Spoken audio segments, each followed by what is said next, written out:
So recently, somebody dropped a blink and you miss it comment about the other brother. And seeing that the other brother is the future monarch, defender of the realm, hero of absolutely nothing, in my opinion, apparently he doesn't work before 10 a.m. or after 4 p.m. And the royal biographers are saying this with a straight face. And they're saying it as if it's revolutionary and not downright embarrassing. Andrew Lowney in particular is out there on News Nation trying to frame the other brother's laziness as some brave European-style modernization. Please, let's be real. The European royals actually show up. They cut the ribbons, they open hospitals, they travel for diplomacy. They put in the hours because they know they are funded by the taxpayer. You can't call something European style if you conveniently skip the part about about work, because the European royals, they work. But the other brother, he literally wants to shrink the monarchy down, and he wants to shrink it down to whatever fits in between his morning lie-in as well as his afternoon golf window. No early events, apparently, no late events, barely any events at all, if we're to be frank. And since he hates doing the job, nobody else is allowed to do it either, which I find to be the biggest irony. And to me, that's not modernization. That's vibes-based monarchy, and it's vibes-based monarchy management. And this is a man that wants to run £1 billion hereditary institution like it's a part-time internship. They keep insisting that he's going to be king sooner rather than later. He's going to be king. He's going to be king. But honestly, the only reason that's believable is because they're already soft launching excuses as to why he clocks out at 4 o'clock. This is pretty bad. I mean, the late Queen Elizabeth, for all her faults, at least the woman worked. Even the current king, he is known and reported to be a hard worker. And yet we have a king in waiting who doesn't work after 4 p.m. Wow. But anyway, my opinion's not important. What you think is.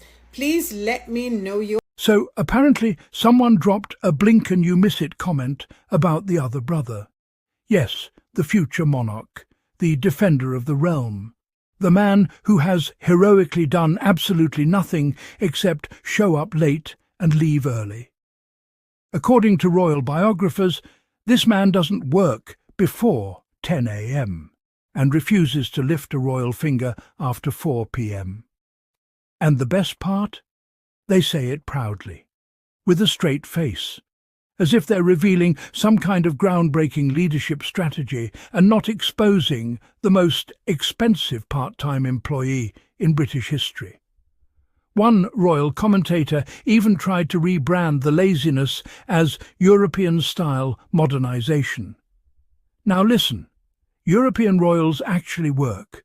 They cut ribbons, they open hospitals, they meet world leaders, they fly across continents to represent their countries. You know, basic job descriptions.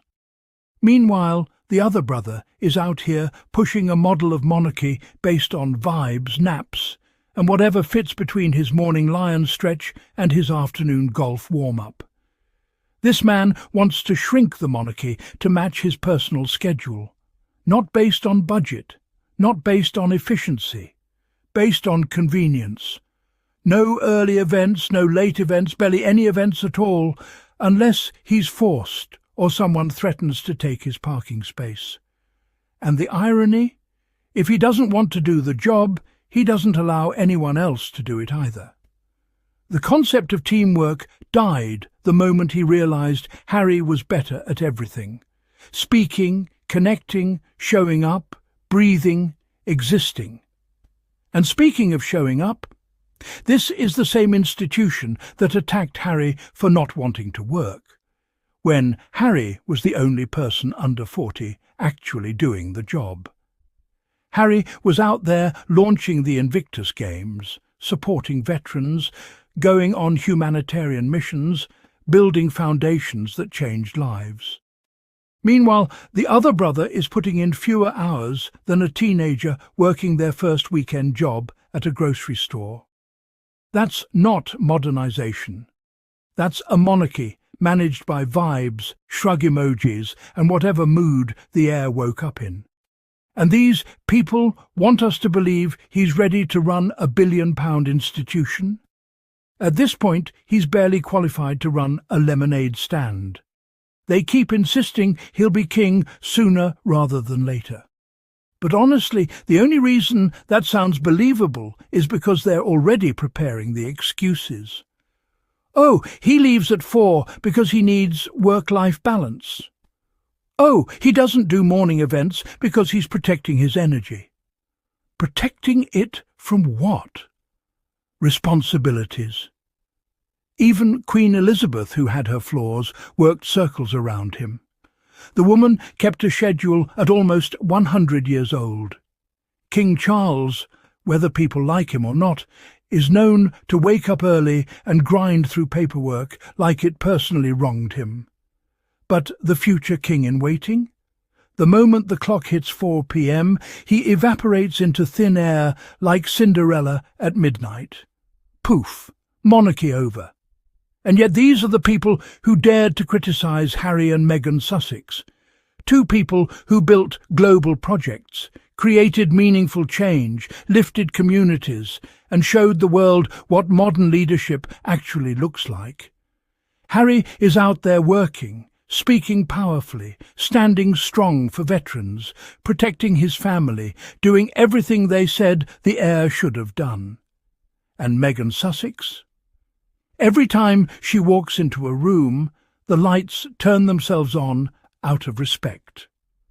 That's the level of impact we're talking about. But the press, especially the salty tabloids, want you to believe Harry and Meghan are the problem. They twist themselves into pretzels trying to justify laziness while attacking people who are actually doing good. They drag Harry for breathing too confidently. They drag Meghan for smiling too perfectly. Yet the heir can clock out mid-afternoon, and they call it innovative monarchy planning. Let's call it what it is. Excuses. Salt Island-flavoured excuses. These royal reporters would defend him if he slept through a national emergency. They'd call it resting for the nation. What's even funnier is watching them panic whenever Harry or Meghan Sussex do something positive. A speech? Panic? An appearance? Panic? A smile? Oh, that's a meltdown. A new project? Somebody gets fired at a tabloid office. Meanwhile, Harry is out here thriving, healing, travelling, speaking from the heart, and living the freedom he fought for. And Meghan Sussex? The woman glows on command. Her existence alone sends the British press into a full-body spasm. But here's the truth the tabloids hate. Harry and Meghan are everything the monarchy wishes it could produce. Modern, compassionate, effective, and loved globally. While the other brother keeps struggling to hold up his schedule of 10 a.m. to nap time, Harry is out there proving that leadership isn't about titles. It's about character, humanity, and showing up. So yes, let's talk about the facts. The other brother is being defended for working less than the average school day. And we're supposed to pretend this is admirable? Meanwhile, Harry and Meghan Sussex are the ones making moves, building legacies, and impacting real lives. No amount of press spinning will change reality. And let's not forget the audacity of the press acting shocked every time Harry and Meghan do something normal, like attend an event, give a speech, or simply exist without causing drama. It's almost comical at this point. Meanwhile, the other brother can spend 3 hours deciding what shade of beige to wear for a public appearance, and somehow that's thoughtful preparation. Give me a break. Harry shows up, says something meaningful, supports people, and actually makes the world a little better. And they act like it's an act of rebellion. Honestly, it's like watching a toddler get praised for tying their shoes, while a grown adult sits on the couch eating chips and calling it leadership. Sussex squad, we see the difference, and we know who's really doing the work that matters. But hey, this is my opinion. What do you think, Sussex squad? Let me know in the comments, because I know you have thoughts and I want to read all of them. And before we wrap up, if you enjoyed this breakdown, if you love seeing Harry and Meghan shine, or if you're tired of watching the press bend backward like a yoga instructor trying to protect the other brother's reputation, go ahead and support the channel through Super Thanks. It truly helps the channel stay loud, proud and unbothered. Make sure you subscribe, hit the notification bell and share this video with a fellow Sussex supporter who needs a good laugh today. This is the Sussex Squad, where truth wins, Harry wins, Meghan Sussex wins, and the haters stay pressed.